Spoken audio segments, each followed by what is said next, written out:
Imagine this, a picture-perfect home nestled in a quiet neighborhood with white picket fences and a charming exterior, where the sound of children's laughter fills the air.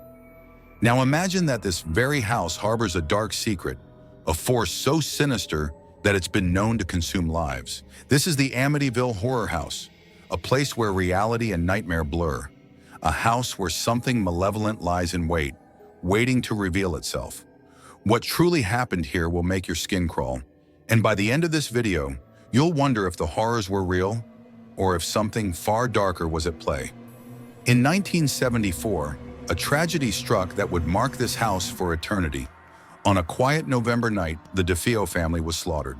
6 members, father, mother, and 4 children, brutally murdered in their beds. The killer? The eldest son, Ronald DeFeo Jr. At 23, DeFeo entered each of his family members' rooms, one by one, and shot them with a rifle while they slept. But the true shock wasn't just the brutality of the murders, it was the chilling aftermath. DeFeo, when arrested, claimed he heard voices from within the walls of the house, urging him to kill. What followed would make this house infamous forever, a tragedy that would only be the beginning of a story far darker. A year later, in December of 1975, the Lutz family, eager for a new start, moved into the DeFeo's former home. George and Kathy Lutz, with their 3 children, thought they had found their dream house. But from the moment they crossed the threshold, something felt off. In the beginning, it was just little things, strange cold spots, doors that wouldn't stay shut, the feeling of being watched. But what started as small inconveniences soon escalated into something far more terrifying. Unseen forces began to act out their dark presence, forces that seemed bent on tormenting the Lutzes at every turn. George Lutz began to feel the change first. A quiet, peaceful man, he soon found himself overwhelmed with an unexplainable rage. He would wake up at precisely 3:15 a.m. every night, the exact time the DeFeo murders had taken place. It was as if the house had a supernatural grip on him, pulling him into a trance-like state, filling him with a violent energy he couldn't control. Kathy, too, began to feel something was wrong. At night in the master bedroom, she saw something truly terrifying. A face, pale, contorted, and menacing, staring at her from the window. It was almost as if the face was alive, like the house itself was trying to communicate something to her, something far more sinister than they could understand. The children weren't immune either. They started to have terrifying experiences of their own. One of the Lutz children began to play with what seemed like an imaginary friend, a friend that was far from innocent. Descriptions of this invisible companion grew darker and more malevolent with time. The child would often be seen talking to something that wasn't there, something with a presence that could be felt in the room. And then came the terrifying moments that none of them could explain. Objects moving on their own, eerie knocking sounds, and an oppressive weight in the air that made it feel like the house was suffocating them. As the Lutz family continued to endure these increasingly violent and inexplicable disturbances, they realized they were no longer just living in a house. They were trapped. The atmosphere inside the home grew thick with dread, as if the walls themselves were watching, listening, waiting. But it wasn't just the strange happenings. The house seemed to be manipulating their minds, turning them against each other. George grew distant, cold, and volatile, losing himself in the evil that seemed to seep from the very foundations of the house. Kathy began to have visions, not of just anything, but of people, strange, grotesque figures, and horrific images that stayed with her throughout the day, as if the house was imprinting itself on her soul. Then the smells began, unexplainable, foul, nauseating smells of something decaying. They couldn't trace where it was coming from, but it seemed to permeate the very air inside the house, causing them to gag, to feel sick to their stomachs. The scent was like something rotten, a dead animal, or worse, something human. The haunting took on a new level of terror as the Lutz family heard the sounds of marching footsteps, steady, deliberate, like the footfalls of soldiers moving in unison. And then came the noises, loud banging, thumping from within the walls, as though someone was trapped inside. And when they searched the house, there was nothing But the sounds persisted, louder each time. Desperate, the Lutzes turned to the church, hoping a priest could provide some relief. Father Mancuso, a priest with years of experience, came to their aid. But what he encountered in the house was beyond his comprehension. The moment he stepped foot inside, he felt an oppressive, suffocating force surround him. His hands trembling, burned with an intensity he couldn't explain, as if the house itself was trying to burn him alive. In the days that followed, Father Mancuso reported being physically attacked. Scratches, burns, and terrifying, unexplainable visions that haunted him even when he was outside the house. He was so shaken by the experience that he refused to return, a priest too terrified to face the evil that lingered in that house. By the 28th day, the Lutz family couldn't take it anymore. They fled the house in a panic, abandoning everything: furniture, clothes, memories. They didn't even look back. And in the aftermath, the house became a media sensation. The Lutzes shared their terrifying experiences with the world, and the story spread like wildfire. Books were written, documentaries were filmed, Hollywood came knocking, and soon the Amityville Horror became not just a story, but a cultural phenomenon. Yet despite all the attention, the Lutzes never returned to the house, their lives forever altered by the horrors they'd faced. However, not everyone bought the story. Skeptics, investigators, and critics began questioning the Lutzes' accounts. Were they really haunted, or had they fabricated the entire thing for fame and fortune? Many pointed to inconsistencies in their testimony, claiming the Lutzes had capitalized on a tragedy. But for the Lutz family, the scars were undeniable: physical, mental, and emotional damage that would haunt them forever. They would go on to live the rest of their lives in fear of the house, a house that would never let them go. Today, the Amityville Horror House still stands, albeit with a new address and a much-changed exterior. But the question remains, is it really haunted, or is it a place forever cursed by the tragic history it holds within its walls? The house has undergone renovations, but the legend of what happened there lingers. It remains one of the most chilling and disturbing stories ever told. A tale that raises more questions than answers and refuses to fade away. Deep in the forests of Adams, Tennessee, there exists a place known as the Bell Witch Cave, a place that has stood as a silent witness to one of the most chilling paranormal events in American history. A cave that for over 2 centuries has held its secrets close to the chest. This cave, this ominous hollow in the earth, is not just any natural formation. It is the site of an ancient terror that continues to haunt the living. What happened here wasn't just a haunting. It was a force, a malevolent entity, one that would torment an entire family, driving them to madness and leaving a mark on history that refuses to fade away.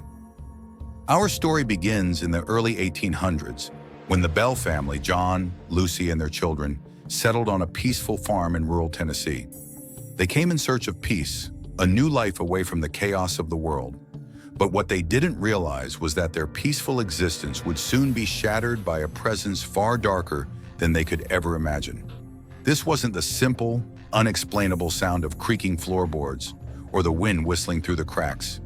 This was something terrifying, something malevolent, a force that would shake the very foundation of their lives. It started slowly. At first, it was subtle, knocking sounds on the walls, a faint scratching noise, almost like the scurrying of some creature hidden in the walls. But soon these noises grew louder, more insistent, and the Bell family couldn't ignore them. And it wasn't just sounds. Objects in the house moved on their own. Chairs would scrape across the floor, and doors slammed open and shut, as if pushed by invisible hands. But it was the touch of the unseen that would truly make them fear what was happening. They began to feel pinches and pulls, sharp slaps on their skin, as though someone was tormenting them. It didn't take long before the family realized that this was not the work of a typical ghost, but something far more sinister. The spirit, as it would come to be known, was no mere apparition. It was a full-fledged, intelligent entity with a personality, motives, and a malicious desire to break the Bell family's will. In fact, it was the spirit's bizarre and cryptic nature that made this case so unsettling. It didn't just haunt them, it interacted with them. It spoke to them, holding conversations with members of the family in a voice that would send chills down their spines. demanding things they didn't understand. But as the haunting began to intensify, a chilling detail emerged. The entity claimed it was the spirit of a woman named Kate Batts, an angry, vengeful figure from the local community who had once had a bitter feud with John Bell. Kate, it said, had died before she could enact her revenge, and now from the grave, she had returned to claim it. What followed next would make the Bell Witch one of the most infamous and terrifying supernatural legends of all time. And this, dear viewers, is where the story takes a truly disturbing turn. According to some accounts, the Bell Witch didn't just haunt the Bell family's home, she took the family's very health and sanity. John Bell, the patriarch of the family, became the entity's primary target. Over the course of several months, he was afflicted by an illness so strange and painful that no doctor could explain it. His symptoms were as mysterious as the entity itself: excruciating throat pain, paralysis in his tongue, and debilitating physical ailments. It was as if the Bell Witch was draining him of life itself. Local doctors were baffled, unable to do anything for him, and it wasn't long before John Bell's health began to deteriorate rapidly. In the end, it is believed the Bell Witch caused his death in 1820, a death that to this day remains a source of great mystery and terror. But even as John Bell's life came to a tragic end, the spirit's wrath didn't subside. In fact, it grew darker. The entity turned its attention to Betsy Bell, John's daughter, who had become a focal point of the haunting. The spirit seemed to revel in tormenting her, causing her physical harm, and even warning her to break off her engagement to a local young man named Joshua Gardner. Betsy's engagement was destroyed when the spirit threatened that she would suffer greatly if she proceeded with the marriage. It wasn't just physical pain she endured. The spirit seemed to invade her very psyche, shaking her to the core. The torment was so intense that she was left no choice but to end the engagement, despite her love for Joshua. The spirit had broken her spirit, and it was at this point that the Bell family began to realize the full extent of the entity's malevolence. As the years went on, stories of the Bell Witch spread far beyond the borders of Tennessee. People came from all over the country to witness the phenomena for themselves, hoping to see the dark forces at play. Skeptics and spiritualists alike attempted to investigate, but each one was met with strange, unexplainable occurrences that left them shaken. The haunting, it seemed, wasn't just confined to the Bell family's home. It was an all-consuming force that affected anyone who dared to venture too close to the Bell Witch Cave. And what about the cave itself? Hidden deep within the woods, the Bell Witch Cave was more than just a physical location. It was rumored to be the source of the spirit's power. Those who have ventured into the cave claim to have felt a deep sense of unease, a coldness that permeates every inch of the rock, as if the very ground beneath them is alive with dark energy. Some believe the cave was used in ancient rituals, perhaps even connected to a dark power far older than the Bell Witch herself. But whatever it was, something within the cave seemed to amplify the haunting, making it stronger, more persistent, and more terrifying than anything anyone had ever experienced. Over the years, paranormal investigators, both amateur and professional, have tried to uncover the truth behind the Bell Witch in the cave. Some claim to have heard strange voices echoing from within.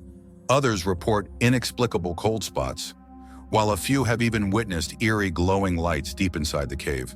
What's more disturbing is that people report hearing whispers that seem to call their names, beckoning them further into the darkness.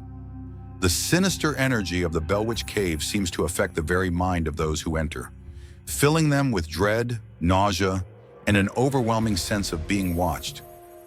In 2001, an expedition into the Bell Witch Cave, led by a team of researchers, revealed something that only added to the mystery. As the team ventured deeper into the cave's narrow passages, they discovered an area that had previously been unexplored, a small, hidden chamber, deep within the rock. What they found inside shocked them. Ancient carvings on the walls, symbols and markings that seemed to suggest the cave had been used for ritualistic purposes long before the Bell family ever arrived. Were these markings left by the spirit of Kate Batts, or by something older, something much darker?